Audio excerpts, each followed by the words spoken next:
il est dit « Ne vous enivrez pas de vin, il mène à la perdition, mais soyez remplis de l'esprit. » Donc le vin, ce matin, c'est un petit peu tôt. Donc on va s'arrêter à la deuxième partie. Soyez remplis du Saint-Esprit. Il y a des traductions qui disent « Soyez continuellement remplis du Saint-Esprit, soyez sans cesse remplis du Saint-Esprit. » Donc là, nous sommes bien partis pour être remplis du Saint-Esprit. Et donc, on va voir dans un premier temps qu'est-ce qui empêche que nous soyons remplis du Saint-Esprit. Hier soir, on a fait donc voilà, cette prière, ce temps de prière où beaucoup ont vécu des choses qui peuvent être fortes. Alors, il y a toutes sortes. Il y a eu des larmes. D'ailleurs, on avait oublié notre provision de mouchoirs. On s'est dit après avec Sylvain. Donc, il y a eu des larmes, il y a eu des repos, il y a eu de la douceur, il y a eu des tremblements, tout ça qui montre en fait que le Saint-Esprit passe et que le Saint-Esprit commence une œuvre. Mais quand il commence quelque chose, c'est tellement fragile que très vite, en fait, on peut s'y soustraire. Et il y a trois choses qui font qu'on se soustrait à l'œuvre du Saint-Esprit. C'est le doute. Première chose, le doute. Ouais, mais quand même, Tabitha, tu comprends, le cadre est magnifique. En plus, avec la neige, c'est comme si on était un petit peu au paradis. Sauf que moi, j'espère juste qu'au paradis, il fasse chaud. Pas qu'il fasse froid. Moi, je vois vraiment le paradis. Vous savez, un peu comme sur l'île avec les palmiers, le grand soleil, tout ça. On puisse être en t-shirt. Donc voilà. Mais ici, on est un peu comme dans du concombre. Et tu comprends, Tabitha, Vincent et Henri, avec la louange, voilà, ils nous mettent dans des conditions qui fait que, puis on est ensemble, tout ça. Oui, mais alors, vous savez, dans les matchs de foot, il y a plein de monde, il y a des conditions. Et il n'y a pas, il n'y a pas le Saint-Esprit qui remplit tout à coup nos cœurs. On ne sait pas ni comment, ni pourquoi, ni, comme dit l'Écriture, ni d'où il vient, ni où il va, mais ce qu'il fait. Vous pouvez aller au concert de musique. Il y a des super musiciens, mais voilà, ça ne nous met pas dans cette ambiance-là. Ce n'est pas l'ambiance qui fait que le Saint-Esprit est présent. Et vous pouvez avoir tous ces genres de choses où, mais de toute façon, ça ne va pas durer. Et puis, de toute façon, on a été un petit peu conditionnés. Vous comprenez le super enseignement que nous a fait Sylvain. Enfin, voilà, quand même, c'était vachement bien. Puis là, tout à coup, voilà, on s'est laissé entraîner. Non, le Saint-Esprit, c'est plus que ça. C'est pas, il pourrait ne rien y avoir. On vous met juste des conditions pour que le Saint-Esprit puisse agir dans vos vies. Mais si vous partez de ce postulat-là, que tout ce que vous avez vécu, c'est parce que ça a été conditionné, ou parce que le cadre était beau, ou parce qu'on est sorti de notre quotidien, tout ça, en fait, ce que vous avez vécu, ça ne va pas tenir. En fait, le doute est la première chose qui fait que ce qui a été planté sera déraciné. Ce que vous avez vécu, c'est vrai, et c'est votre expérience. Peut-être vous ne pouvez pas mettre de mots, on ne peut pas mettre de mots tout de suite sur ce qu'on vit. De temps en temps, il faut... Voilà, plusieurs mois, il faut... Mais c'est vrai. C'est vrai, mais c'est votre expérience. Ouais, mais quand même, Tabitha, c'est un peu psychologique. Oui. Pourquoi? Parce que c'est le Seigneur qui nous a créés, il sait qui nous sommes, il sait comment faire avec nous, et il passe avec ce que nous sommes, il passe avec notre passé, il passe avec nos émotions, il passe avec notre sensibilité. Donc oui, de toute façon, c'est lui qui nous a créés. Il nous a créés avec notre corps, avec notre âme, avec notre psychique, avec tout ce que nous sommes. Et heureusement que Dieu passe dans tout ce que nous sommes. De temps en temps, nous sommes des bons Français. Je pense qu'on est quasiment tous Français ici. Donc, nous sommes des bons Français, nous sommes rationnels. Pourquoi Dieu passe par notre corps? Parce que oui, parce que c'est pas parce que nous sommes Français, que nous sommes rationnels, que nous avons oublié que nous avons un corps. Et Dieu ne l'a pas oublié. Il n'a tellement pas oublié qu'il s'est incarné, qu'il a pris chair. Il a pris chair. Donc, il a eu notre chair, il a eu notre sang. Et lui aussi, il a connu toutes ces émotions. D'ailleurs, on dit que Jésus pleura sur la mort de Lazare. On dit que Jésus tressaillit sous l'action du Saint-Esprit. Si Jésus qui a pris corps l'a fait, pourquoi nous, on ne le ferait pas? Et pourquoi ça nous ferait douter que ce que fait le Saint-Esprit dans nos vies, c'est vrai? Et que ça peut produire du fruit, et du fruit qui demeure, du fruit qui dure. Une des éléments qui fait que ce que nous avons pu vivre puisse aussi ne pas porter du fruit dans nos vies, c'est la peur. Ouais, mais en fait, si j'ouvre un tout petit peu ma porte au Saint-Esprit, je ne sais pas ce qu'il va faire. Hein, si je donne ça, peut-être qu'il va prendre ça, ou ça, ou ça, ou ça.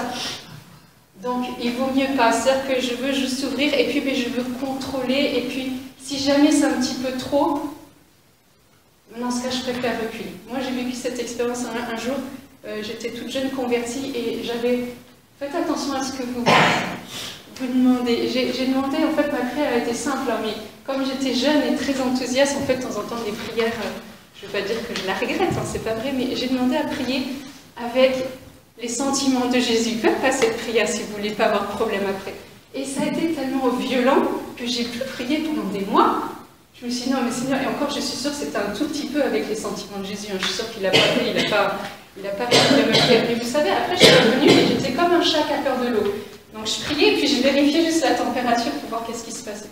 Puis bon, après je me suis dit, non en fait le Seigneur il n'a pas... Enfin, voilà, son but c'est pas qu'il me fasse tellement peur que je puisse ne plus prier. Mais de temps en temps, effectivement, ça nous fait peur parce qu'on n'a pas l'habitude de ne pas contrôler. Mais en fait, le Saint-Esprit, il ne nous violente pas, il ne fait pas des choses qu'on ne pourra pas supporter, il nous connaît infiniment. Et c'est pour ça qu'on ne peut pas comparer ce que le Seigneur fait chez l'un, ce que le Seigneur fait chez l'autre. Ce n'est pas comparable parce qu'on est différent. Et que ce que je vis chez l'un, peut-être que moi je ne le vivrai pas. Il y en a qui vont pleurer, il y en a peut-être qui ne vont jamais pleurer. Est-ce que c'est grave? Non, c'est pas grave. Dieu sait ce qu'il fait. Et c'est ce qu'il fait avec chacun. Ce qui fait qu'on n'a pas à avoir peur. Quand on part du postulat qu'on a peur de Dieu, ça veut dire que notre image de Dieu, elle est faussée. Quand on a peur du Saint-Esprit, ça veut dire que notre image de départ du Saint-Esprit est faussée. Quand on part du postulat que Dieu est amour et que Dieu est bienveillant et que tout ce qu'il fait, c'est pour notre bien, c'est pour notre croissance, c'est pour notre fortification, c'est pour notre guérison, on n'a pas à avoir peur ni de ce qu'il fait, même si on ne comprend pas, ni de pouvoir lui ouvrir la porte. Des fois, lui ouvrir la porte large, ça prend un petit peu de temps. Il faut tester, faire une petite brèche, et puis ouvrir tranquillement nos peurs. Mais quand vous avez peur de ce qui se passait, posez-vous la question, c'est quoi? Qu'est-ce qui me fait peur? Est-ce que j'ai peur de perdre ma liberté? Mais Dieu nous a voulu la liberté. Et quand on est en Dieu, on a plus de liberté. Justement, Dieu déploie cette liberté qui fait qu'on n'est pas sous le regard des autres. On oublie, voilà, on n'oublie pas qui on est, mais on oublie qu'on n'est pas capable. On oublie qu'on est que des, entre guillemets, parce que j'aime pas cette expression, on n'est que des pauvres pécheurs. Et bien justement, quand Dieu vient, et le Saint-Esprit, c'est un vent de liberté. C'est comme si tout à coup vous étiez enfermé dans une cave, et en plus, non seulement d'être enfermé dans la cave, vous aviez plein de toiles d'araignée, il y a des barreaux aux fenêtres, et tout à coup le Saint-Esprit, il vient, et là, il enlève toutes les toiles d'araignée, il fait rentrer la lumière, il enlève les barreaux, casse même les murs. Et tout à coup, vous disiez, mais je me découvre et je sais enfin qui je suis. En fait, j'étais dans la cave, et voilà, moi j'étais dans ma cave, et là le Saint-Esprit, il vient, et il ouvre la cave, et il me fait sortir. Donc si vous avez peur de perdre votre liberté, c'est tout le contraire, vous allez découvrir qui vous êtes, vous allez rentrer dans toujours plus de liberté.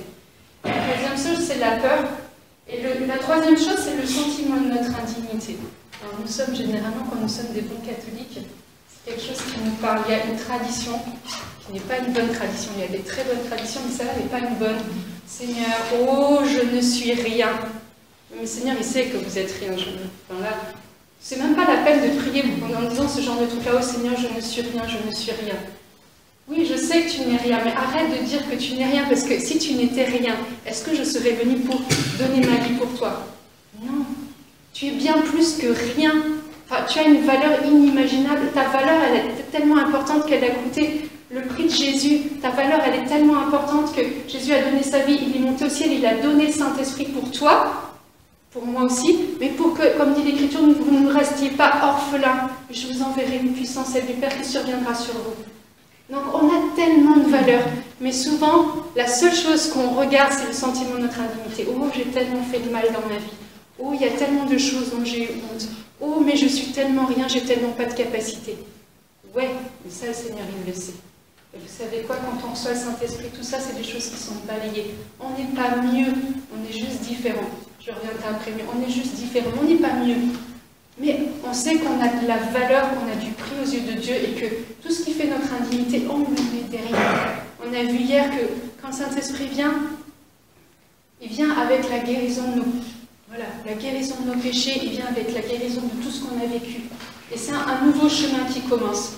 Et il faut que nous arrêtons, d'arrêter de dire que nous n'avons pas, oh Seigneur, je suis inutile, je suis pas capable, ouais, regarde ce que tu es capable en Dieu, regarde le chemin que Dieu est capable de te faire traverser.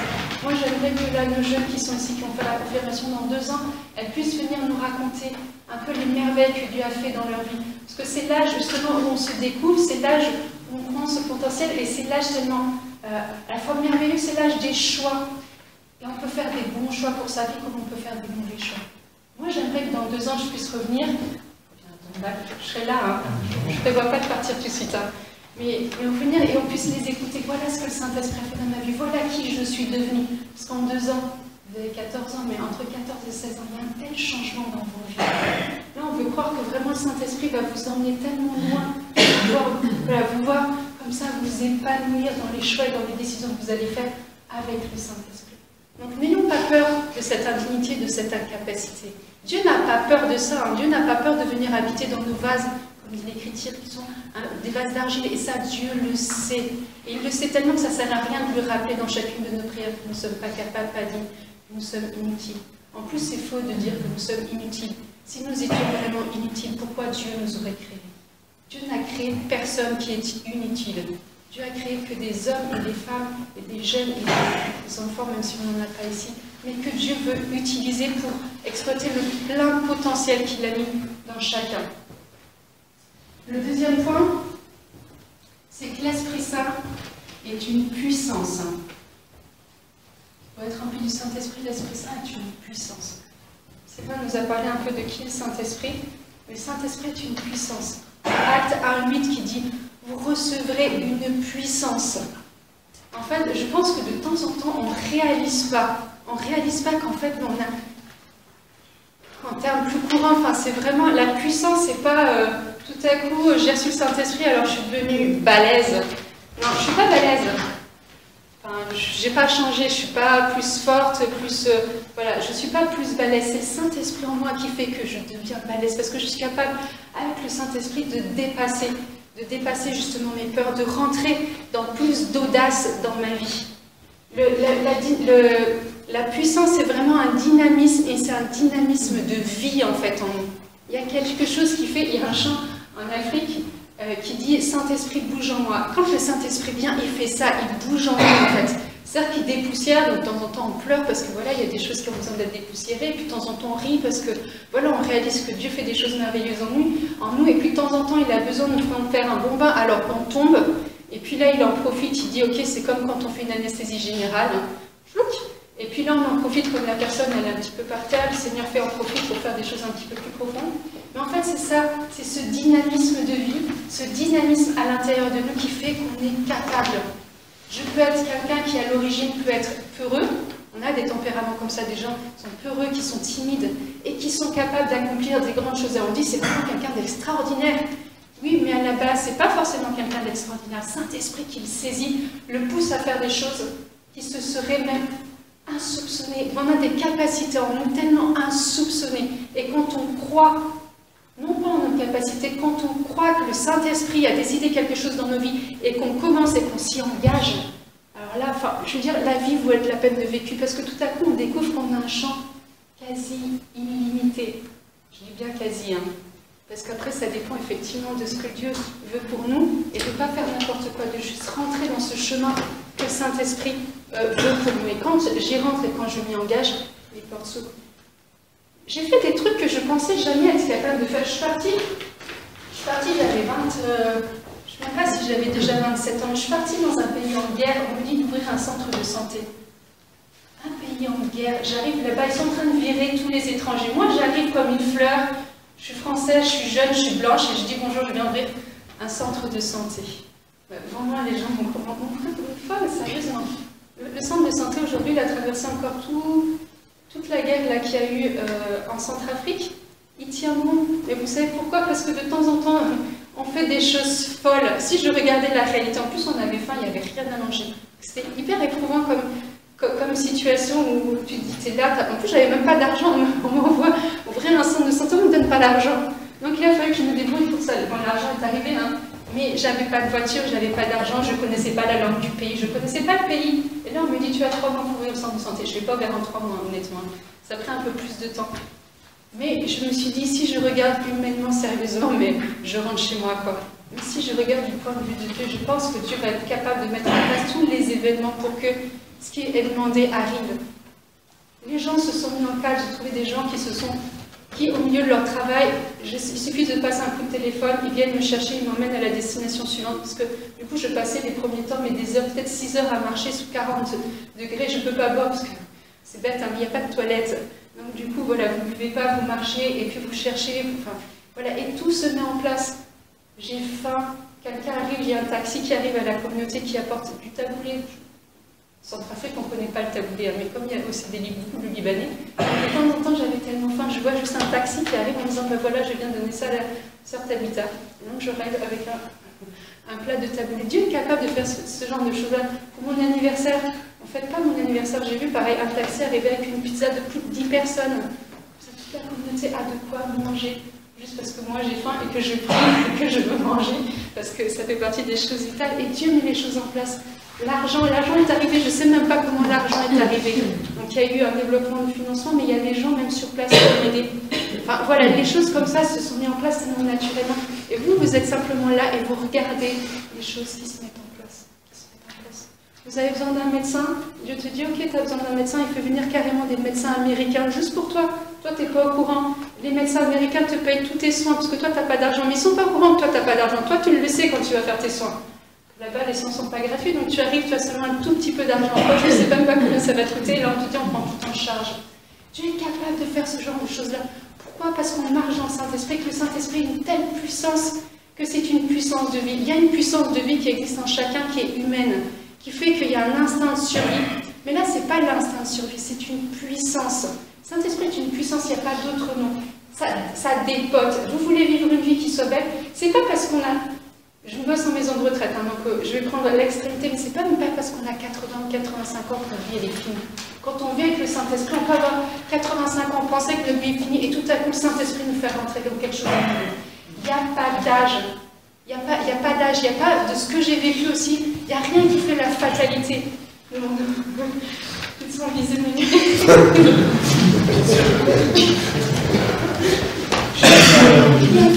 J'ai eu dans la prière simplement prier pour toi que comme ça, exactement ça. Ce que tu viens de dire tout à l'heure dans la prière, j'ai dit Monique, il y a quelque chose qui s'ouvre pour toi maintenant.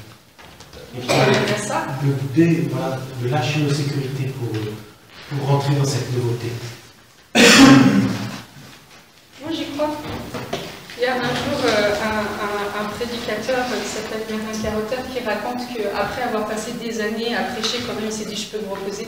J'ai donné une année en année au Seigneur. Donc il s'installait tranquillement avec voilà, une petite boisson, ses petits bouquins, son super canapé, comme ceux qu'on a tout à l'heure là vraiment. Et il était bien. Puis un jour le Seigneur lui dit mais tu fais quoi? Il dit mais Seigneur, mais je me repose.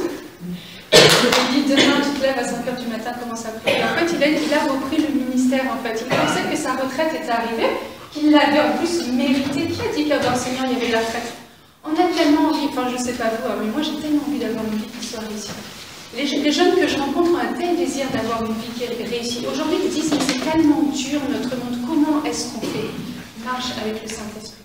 Marche avec le Saint-Esprit. Dieu est capable de t'ouvrir des portes que tu ne pensais même pas possible, parce que Dieu voilà, va utiliser les personnes, mettre les choses, peu importe les événements. On dit toujours que quand Dieu ferme des portes, il en ouvre encore une plus grande. C'est Gad qui dit que quand les portes se ferment, on ouvre une fenêtre. Non, Dieu n'ouvre pas une fenêtre après avoir fermé une porte. Dieu il ferme une porte puis il ouvre une grande baie vitrée, quoi. Et de temps en temps, il dit non, mais tu vois, je t'ai fermé les portes, c'est parce que j'avais prévu la baie vitrée là-bas, avec super vue sur la plage et tout ça, donc passe par là. Laisse les portes se fermer derrière toi. Regarde devant. Saint-Esprit est une puissance. Ça, c'est la seule chose vraiment à pas oublier. Si vous devez reconnaître une seule chose de sous lequel l'Esprit Saint est une puissance, on rentre dans cette puissance. C'est vraiment, laissons le Saint-Esprit nous transformer, mais vraiment de l'intérieur, que ça puisse jaillir vraiment, mais du plus profond de nos entrailles. Et la troisième chose, c'est, moi je me suis posé la question là ce soir après la veillée, mais quand je vais rentrer chez moi, qu'est-ce qui va se passer? Alors j'ai vécu des choses fortes, je rentre chez moi, je vais reprendre mon train-train quotidien, et qu'est-ce que je vais faire de ce que j'ai vécu? Qu'est-ce que je vais faire de ce que j'ai commencé à expérimenter, de ce que j'ai commencé à percevoir, de ce qui a commencé à germer? Là, il y a Vincent qui nous a fait, vous pouvez peut-être aller voir, mais c'est Jésus couronné, Jésus roi qui veille, en fait. C'est une petite germe, une petite pousse qui est en train de pousser. En fait, c'est vraiment ce qui a été planté durant l'Ukraine, et là, il le protège. Mais qu'est-ce que j'en fais quand je rentre chez moi? Est-ce que je reprends mon train-train tellement quotidien que finalement tout ça c'était une belle expérience, et j'en parlerai à mes arrière-petits-enfants dans un certain ambiance. J'ai passé un super week-end à Colombie, alors ça changeait quoi dans ta vie? Rien du tout, mais c'était vachement bien. Et de temps en temps on vit des temps comme ça, c'était vachement bien, mais finalement on n'en fait rien dans notre vie, c'est-à-dire que ça ne change rien. Et quand Dieu vient, c'est pas pour que ça change rien, quand c'est pour que ça change. Mais il y a de temps en temps des petites choses à mettre en place pour que ça change. Et par exemple, notre vie de prière doit changer. Alors, je suis sûre qu'il y en a plein qui ont déjà des vies de prière super. Quand je veux vivre avec le Saint-Esprit, quand je veux que ce soit le Saint-Esprit qui meuve ma vie, quand je veux que ce soit le Saint-Esprit qui se saisisse de ma vie, je sais pas, mais quand je me lève, c'est quoi ma première pensée? Je ne veux pas savoir. Peut-être que j'ai besoin d'un bon café ou j'ai pas assez dormi, ou voilà, mais la première pensée, c'est il y a le bouquin dont je vous ai parlé lors de ma conversion quand j'avais 16 ans, ça s'appelle Bonjour Saint-Esprit. Ça ne s'appelle pas Bonjour Saint-Esprit pour rien. C'est parce que je trouve plus son nom, mais le pasteur qui a écrit, lui, quand il se lève le matin, sa première pensée, c'est de dire Bonjour Saint-Esprit, avant même de mettre les pieds. Après, peu importe, comme ça, tu te lèves du pied droit ou tu te lèves du pied gauche, peu importe. Mais tu as déjà consacré ta vie au Saint-Esprit. Tu es dans ton lit, tu te réveilles, tu peux t'étirer là, tu te dis, mais ouais, bonjour Saint-Esprit, je veux vraiment vivre ma vie en toi. Que tes temps de prière, ce soit comme ça, à rechercher en fait le Saint-Esprit. Saint-Esprit, c'est se donne pour que tu puisses goûter, pour que tu puisses expérimenter, que tu puisses vraiment vivre quelque chose avec lui. Mais après, il va te laisser le champ libre. Après, comme dit l'Écriture, notre âme doit être comme une biche assoiffée qui désire l'eau vive. L'eau vive, c'est le Saint-Esprit. Moi, mon nom, ça veut dire Tabitha. Enfin, mon nom, c'est Tabitha. Et ça veut dire gazelle. Et dans la Bible, la gazelle, c'est vraiment celle qui est assoiffée par Dieu. Et en fait, notre âme doit être une gazelle à chacun, même les hommes. Hein. Les âmes, ça doit être comme des gazelles. C'est-à-dire que je recherche et je désire. Parce que le Saint-Esprit va se donner aussi à la mesure dont on le désire. Et quand on va le chercher dans la prière, le Saint-Esprit va se donner. Dans mes temps de prière, je peux prier pour plein de choses, mais que je garde un temps où vraiment les seules 2 prières que je fais pour moi, c'est Seigneur, mais c'est remplis-moi ton Saint-Esprit. Peu importe comment tu fais, je m'en fiche. Que je sente pas, mais Seigneur, remplis-moi ton Saint-Esprit. Seigneur, je veux te désirer, je veux connaître ton Saint-Esprit, je veux apprendre à marcher avec toi. La deuxième prière, c'est vraiment Seigneur, fais-moi voir ta gloire. Alors moi, quand je dis fais-moi voir ta gloire, la gloire de Dieu, c'est vraiment Dieu lui-même en fait. Quand je dis Seigneur, fais-moi voir ta gloire, c'est la prière de Moïse qui dit Seigneur, fais-moi voir ton visage. Quand on voit le visage de quelqu'un, en fait, on sait qui est la personne. Parce qu'effectivement, il y a les yeux, c'est le miroir de l'âme, comme on dit, mais dans le visage, il y a vraiment tout. Et quand on cherche le visage de Dieu, c'est vraiment apprendre à connaître Dieu lui-même pour ce qu'il est. Pas pour ce qu'il fait dans nos vies, pour ce qu'il est. Et plus j'apprends à connaître Dieu, plus j'apprends à désirer sa présence, plus je le connais. Ce qui se passe dans ma vie, c'est que plus j'en ai envie, en fait. C'est-à-dire que la soif entretient la soif. Et même quand je suis dans l'épreuve, justement quand je vais dans l'épreuve et que je me mets à genoux, Seigneur, mais c'est tellement dur, Seigneur, c'est tellement difficile ce que je vis, mais Seigneur, je veux encore plus de ton Saint-Esprit, je veux encore plus de toi, justement parce que c'est dur et que c'est là où j'en ai encore plus besoin. Vous allez voir, quand tout roule, c'est génial, et là, on est transporté comme pendant ce week-end, c'est vraiment bien. Et puis quand on rentre, et là, on a un gros pépin qui arrive lundi matin, on est au travail, tout ça, et là, c'est là où j'ai tellement besoin de ton Saint-Esprit. Seigneur, donne-toi encore à moi. Seigneur, je veux te... Après, c'est votre prière personnelle, mais je veux te goûter, je veux te voir, je veux te sentir, exprimer vraiment le désir. Et puis, si des jours où vous n'avez pas le désir, c'est Seigneur, mais j'ai le désir d'avoir le désir de te voir. J'ai le désir, Seigneur, mais là, tu vois, j'ai plus le désir, c'est comme ça, c'est terminé. Seigneur, ranime-moi. Le Saint-Esprit, c'est vraiment comme une source, et de temps en temps, il y a des choses qui bougent. Donc, on a parlé de la peur et tout ça. Il y a des choses qui bougent, et de temps en temps, il y a vraiment, mais Seigneur, enlève ce qui bouge ma source, enlève ce qui bouge, le fait que voilà, tu ne puisses pas être libre dans ma vie. Saint-Esprit, mais bouge en moi, puis fais le ménage, quoi. Vas-y, enlève les pierres, machin, tout ça. Et je veux te désirer, je veux te voir, je veux te consacrer ma vie. Faites votre prière personnelle.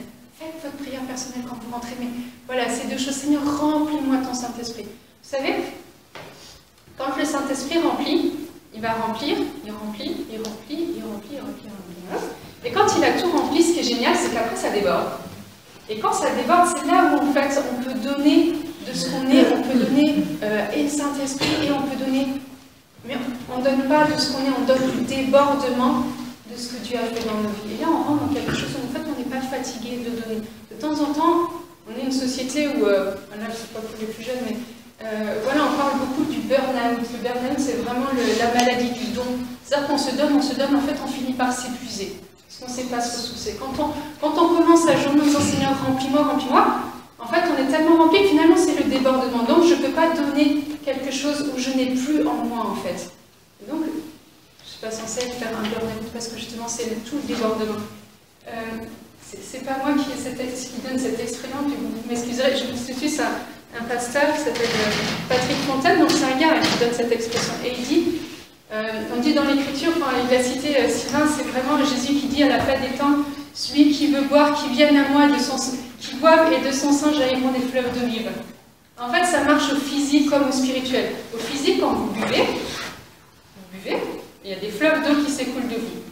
C'est pareil avec le Saint-Esprit. Ça marche au physique et ça marche au spirituel. Plus je bois l'eau du Saint-Esprit, plus je m'abreuve à la présence de Dieu et plus il y a des fleuves d'eau vie qui coulent de moi. C'est parce que Dieu me remplit et qu'il passe à travers moi. Si je me donne et que je suis vide, de quoi je vais donner? Je vais donner moi-même, je vais finir par m'épuiser. Donc je donne vraiment ce que le Seigneur me donne, il me remplit, il passe à travers moi et il se donne aux autres. Et puis du coup, plus j'apprends à connaître le Saint-Esprit, plus j'apprends à être attentif. En fait, le Saint-Esprit développe en nous, pas un sixième sens, mais enfin, sixième sens, c'est voilà, l'intuition, il y a plein de choses comme ça, mais il développe une capacité d'attention. Quand je marche avec le Saint-Esprit, j'apprends à être attentif à des choses à lesquelles je n'étais pas attentif avant. C'est tout à coup, j'ai sur le cœur, il faut que j'appelle quelqu'un. Et tu peux te dire, c'est complètement anodin. Et puis là, tu réalises, parce que, en fait, dans ta prière, tu as affiné ton écoute, tu réalises que non, là, ça vient. Là, tu sens, tu reconnais la marque de Dieu, en fait. Tu reconnais la marque de Dieu, tu dis non, il faut que tu le fasses. Et là, tu t'aperçois que vraiment, il fallait le faire. Pour plein de raisons possibles. Un jour, j'étais comme ça, puis, vous savez, quand on vit en communauté, on n'a pas beaucoup de temps. Donc, on ne perd pas trop son temps. Et là, un jour, le Seigneur me dit, enfin, juste comme ça, je ne me dis même pas que c'est le Seigneur en plus. Je me dis, oh, il faut que j'écrive à un ami. J'avais un ami qui était à Blagnac, et là, je prends quand même 5 minutes et je lui écris une lettre. Je suis incapable de vous dire honnêtement ce qu'il y avait dans la lettre. Mais j'écris ma lettre, je l'envoie. Or, il vient une semaine me visiter à la communauté, et donc quand il arrive, il me fonce dessus, il dit, Tabitha, je dis, qu'est-ce qui se passe? Il me dit, il y en a marre que tu prophétises. Je dis, mais on ne s'est pas vu depuis 3 mois. Qu'est-ce qui se passe? Il me dit, ta lettre. En fait, j'étais incapable de savoir ce qu'il y avait dans ma lettre. Vraiment, honnêtement, jusqu'à aujourd'hui, je ne sais pas ce qu'il y avait dans ma lettre, mais j'ai écrit et j'ai envoyé. En fait, ce gars-là, qui était vraiment un ami, en fait, était en train de décider avec deux de ses amis de créer leur propre église. Voilà quoi. Donc, j'étais pas au courant de leur projet. Et en fait, quand il a reçu cette lettre où je suis incapable de savoir ce qu'il y avait dedans, en fait, lui a renoncé à son projet, voilà, de quitter l'église catholique pour aller fonder sa propre église. J'étais pas au courant de leur projet. Mais de temps en temps, voilà, Dieu nous utilise. Après, il aurait pu ne jamais venir m'en parler, c'est pas mon problème. Dieu fait son œuvre. Mais il apprend comme ça à affiner notre écoute. Voilà, il nous rend attentifs et c'est comme ça que Dieu nous utilise.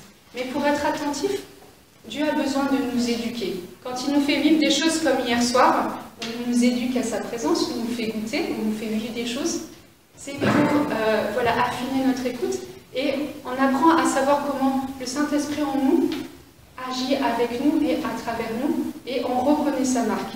Donc au fur et à mesure, le Seigneur va vraiment voilà, affiner, et enfin, c'est incroyable, c'est tellement beau de voir que, effectivement, nous ne sommes rien, mais qu'avec Dieu, nous sommes capables de grandes choses, parce que voilà, simplement, la puissance de Dieu qui agit en nous est capable de nous faire faire des choses dont nous n'aurions jamais même soupçonné la capacité, etc. Donc voilà, c'est vraiment un encouragement quand vous rentrez chez vous. Votre temps de prière, que ce soit vraiment un temps où vous puissiez dire à Dieu, vous êtes assoiffés. Vous aiderez au Saint-Esprit que vous désirez sa présence. En fait, à partir du moment, c'est à partir du désir où les choses se mettent en place. Il ne faut pas avoir peur. Voilà. On va avoir tout à l'heure la messe. Moi, je voudrais vraiment vous inviter à vivre la messe comme si c'était la première fois que vous alliez à la messe. Je vous dirais bien la dernière, mais ça ne sera pas la dernière, comme si c'était la première fois. Vraiment, immergez-vous dans la présence de Dieu, oubliez voilà, avec qui vous êtes, vraiment soyez seuls, en cœur à cœur avec Dieu. Écoutez, Dieu va nous parler dans sa parole, Dieu va nous parler dans l'homélie. Après, on a tellement... Enfin, voilà, ceux qui peuvent communier, vous allez pouvoir avoir la chance de pouvoir recevoir Jésus qui se donne complètement. Ceux qui ne peuvent pas communier, vous vous unissez de toute façon, Dieu passera aussi quand même. Et là, voilà, laisser en disant, Seigneur, de toute façon, ce soir on rentre chez nous. Donc là, je te laisse le libre champ. Voilà, fais ce que tu veux pendant tout ce temps d'Eucharistie. Parle-moi, voilà. Que chacun puisse vivre à cette nuit. Voilà, c'est j'oublie tous ceux qui sont autour de nous. De temps en temps, soyons égoïstes. Hein. Donc là, j'oublie les autres. Donc je ne suis pas attentive. Il y a des personnes qui sont mandatées pour ça, qui sont attentives du coup aux autres. Mais vous, vivez les choses pour vous, avec le Seigneur. Profitez de ce temps de cœur à cœur. Il y aura une messe comme ça où on peut vivre les choses vraiment comme ça.